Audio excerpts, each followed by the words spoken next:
لیکن وہ ہے کس کے لیے؟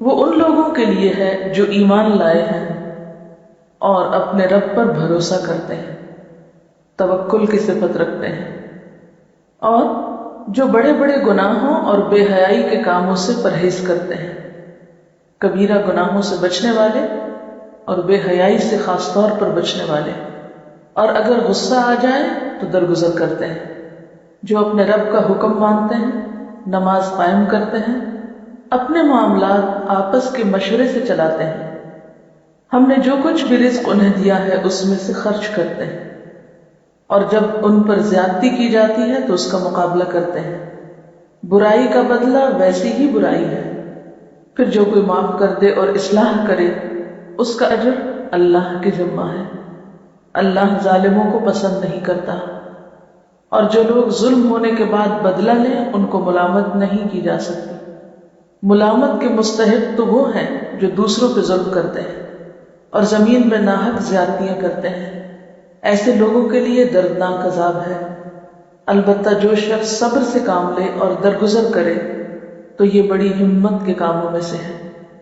اب ایک بار پھر تلاوت سنیں۔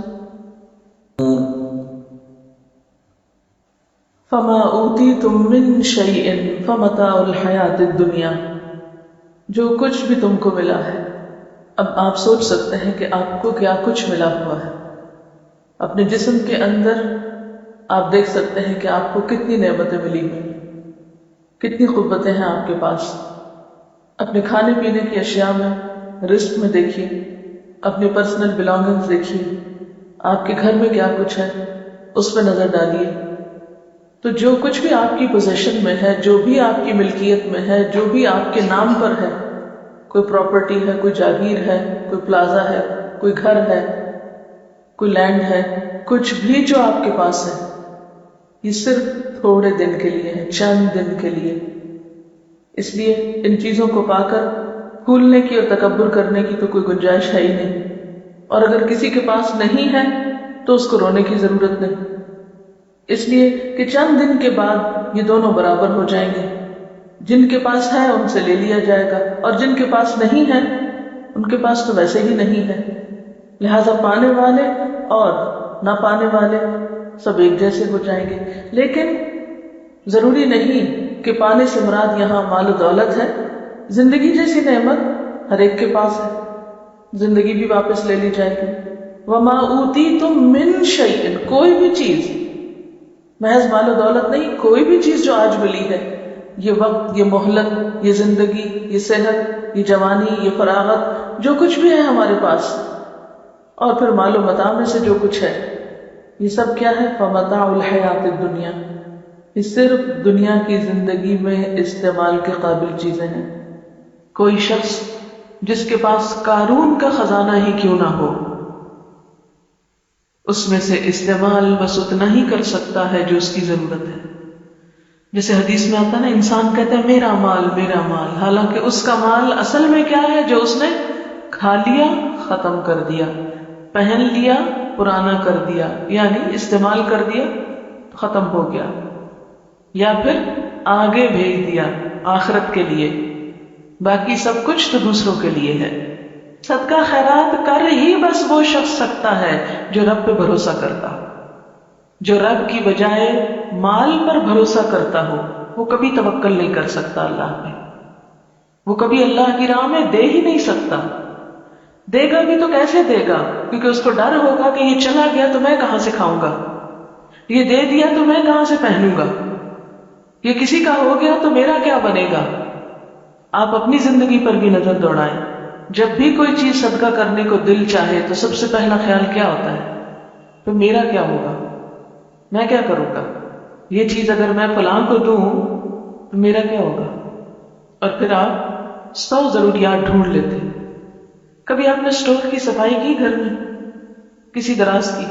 پہلے آپ تنگ آتے ہیں چیزوں سے اور آپ سوچتے ہیں میں نے ان سب کو نکال دینا ہے، پھر آپ دراز صاف کرتے ہیں، چیزیں نکالتے ہیں، چھانتے پھٹکتے، پھر آپ دوبارہ رکھنے لگتے ہیں، پھر آپ کہتے ہیں یہ اس کام آئے گی، یہ حصہ آئے گی، یہ حصہ آئے گی، ایسا کوڑ کباڑ دوبارہ سارے کا سارا ایز اٹ از سیٹ ہو کے دوبارہ دراز میں آ جائے، اسٹور میں آ جائے، سمٹ جاتا ہے نا۔ جب بکھرا ہوتا ہے تو انسان تنگ آتا ہے، کیا بلا ہے۔ اور جب سمٹ جاتے ہیں انسان کہتے ہیں اب کام آ جائے، اور پھر سال کے بعد صفائی کرتے ہیں تو وہ کسی کام نہیں آتا، اب ویسے کا تیسا ہی ہوتا ہے۔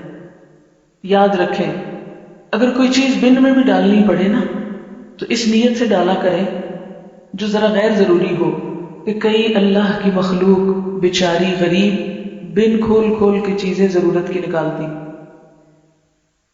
یہ ان کے کام آ جائے گی، کوئی بات نہیں۔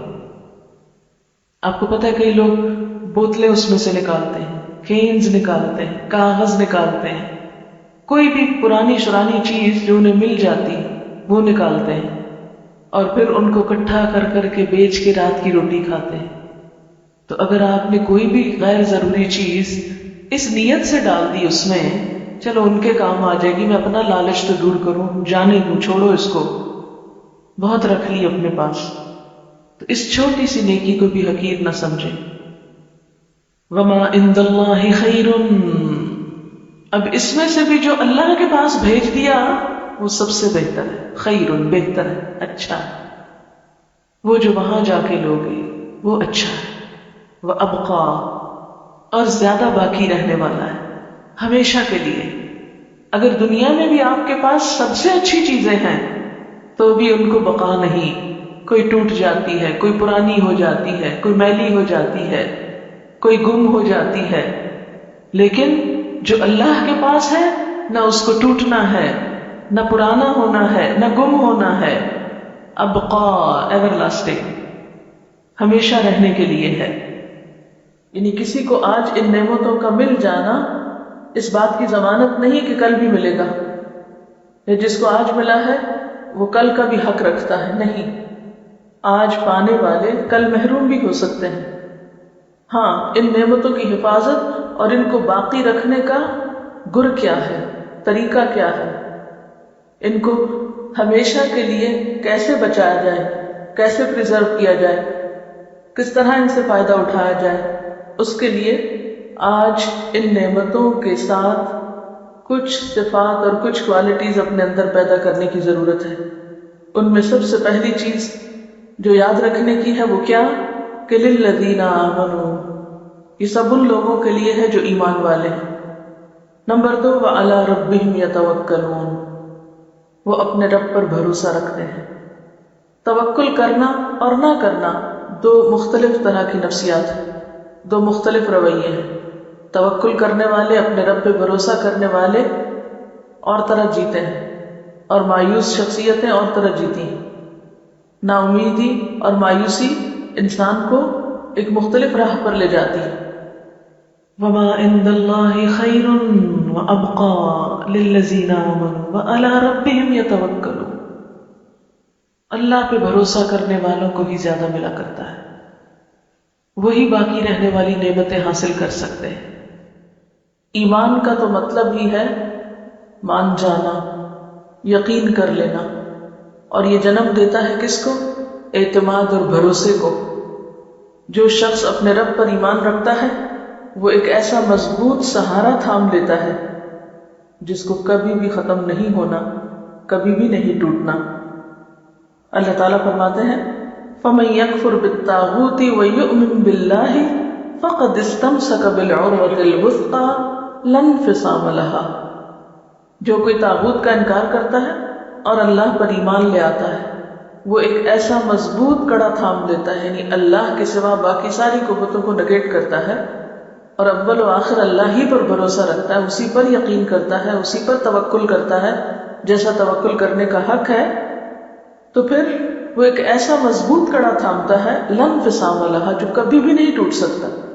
ایسا انسان کبھی بھی مایوسی کے کھڈ میں نہیں گر سکتا، کبھی بھی ہلاکت میں نہیں جا سکتا۔ واللہ سمیع علیم، وہ ہر موقع پر اپنے رب کو پکارتا ہے جو سننے والا ہے، جاننے والا ہے۔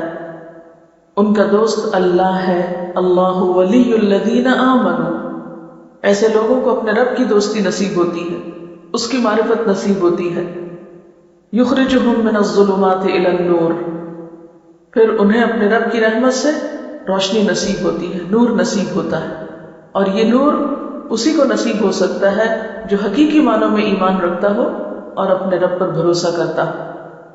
وہ پھر مایوسیوں کے اندھیرے میں نہیں رہتا، اللہ تعالیٰ اس کو مایوسیوں کے اندھیرے میں نہیں چھوڑتا. یعنی ایمان میں آنا بذات خود ایک نور کا پانا ہے، اور پھر جب ایک روشن راستہ اس کو نظر آ جاتا ہے تو وہ اس کے اوپر چل پڑتا ہے. یخرجہم من الظلمات الی النور. اس کے برعکس والذین کفروا اولیاءہم الطاغوت یخرجونہم من النور الی الظلمات اولئک اصحاب النار ہم فیہا خالدون. تو بات یہ ہے کہ جن کے دل ایمان سے لبریز ہوتے ہیں اور پھر اس کے نتیجے میں توکل سے معمور ہوتے ہیں، پھر ان کی زندگیوں میں مایوسی اور پریشانی اور خوف اور غم اور تمام منفی کیفیات دور ہونے لگتی ہیں، وہ ان کو گھیر نہیں سکتی. یعنی غم کا زندگی میں آنا ایک فطری سی چیز ہے، خوف کا زندگی میں آنا، غم اور خوف کو محسوس کرنا ایک بالکل فطری بات ہے. لیکن غم اور خوف کے شکنجے میں جکڑا جانا اور ان کو اپنے سر پہ مسلط کر لینا، یہ بالکل ایک دوسری کیفیت کا نام ہے. جو لوگ حقیقی معنوں میں ایمان رکھتے ہیں اور اپنے رب پر توکل کرتے ہیں اور اپنے رب کو رب مانتے ہیں، وہ غمگین تو ہو سکتے ہیں لیکن غم کو اپنے اوپر مسلط نہیں ہونے دیتے. کسی بھی قسم کی منفی کیفیت کا اس طرح شکار نہیں ہوتے کہ اس سے ان کی صلاحیتوں کو زنگ لگنے لگے، یا ان کے اوقات برباد ہونے لگے، یا ان کی صلاحیتیں ختم ہونے لگے، یا پھر وہ اپنی زندگی میں کوئی تعمیری اور پروڈکٹیو کام نہ کر سکے. یہ نہیں ہو سکتا. ایمان انسان کو مضبوط بناتا ہے، جرأت مند بناتا ہے اور حالات کا مقابلہ کرنا سکھاتا ہے. اور ان تمام آیات کی تھیم بھی یہی ہے، کیونکہ آگے جا کر آپ دیکھیں کہ جب ان پہ ظلم ہوتا ہے تو بدلہ لیتے ہیں، اور ان کے اندر اتنی طاقت ہوتی ہے کہ وہ صبر بھی کر سکتے ہیں، اور اتنے وسیع دل کے مالک ہوتے ہیں کہ وہ معاف بھی کر سکتے ہیں.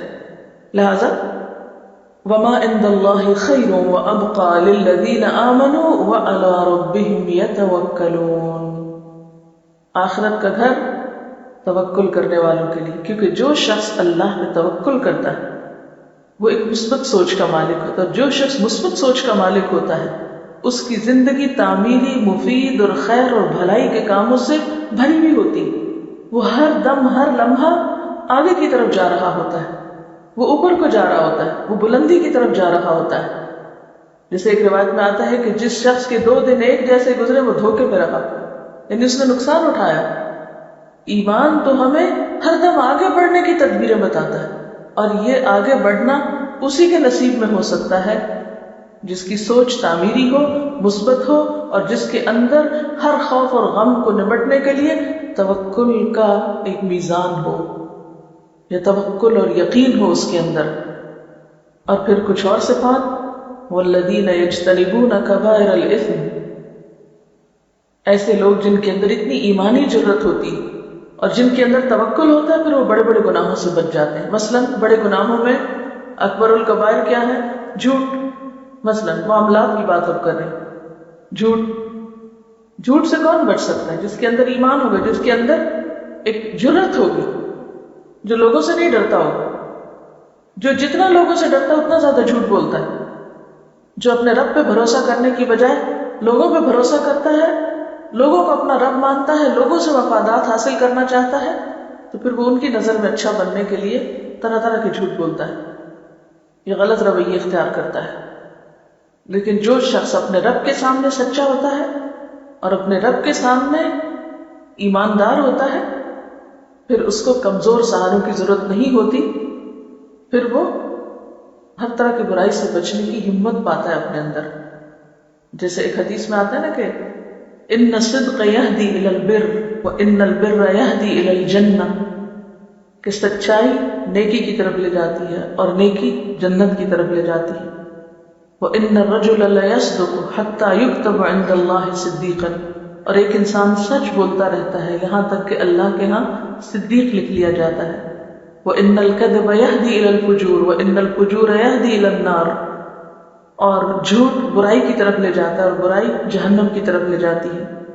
وَإِنَّ الرَّجُلَ لَيَكْذِبُ حَتَّى يُكْتَبَ عِندَ اللَّهِ كَذَّابًا، اور ایک شخص جھوٹ بولتا رہتا ہے یہاں تک کہ اللہ کے ہاں جھوٹوں میں لکھ لیا جاتا ہے. وَالَّذِينَ يَجْتَنِبُونَ كَبَائِرَ الْإِثْمِ، اور وہ لوگ جو اجتناب کرتے ہیں بڑے بڑے گناہوں سے، کبیرہ گناہوں سے. وَالْفَوَاحِشَ، اور بے حیائیوں سے. وَإِذَا مَا غَضِبُوا هُمْ يَغْفِرُونَ، اور جب غضبناک ہوتے ہیں تو معاف کر دیتے ہیں۔ آخرت کی باقی رہنے والی چیزوں کے مالکوں کی صفات بتائی جا رہی ہیں۔ نمبر 1 توکل کرتے ہیں، نمبر 2 بڑے گناہوں سے بچتے ہیں، احتیاط برتتے ہیں، اجتناب کرتے ہیں۔ والفواحش، فاحشہ کہتے ہیں کھلی برائی کو، صریح برائی۔ فواحش سے اجتناب کرتے ہیں، یعنی گناہ اور بے حیائی کے کاموں سے پرہیز کرتے ہیں۔ وَإِذَا مَا غَضِبُوا، اور جب وہ غضبناک ہوتے ہیں، ہم یغفرون، تو وہ معاف کر دیتے ہیں،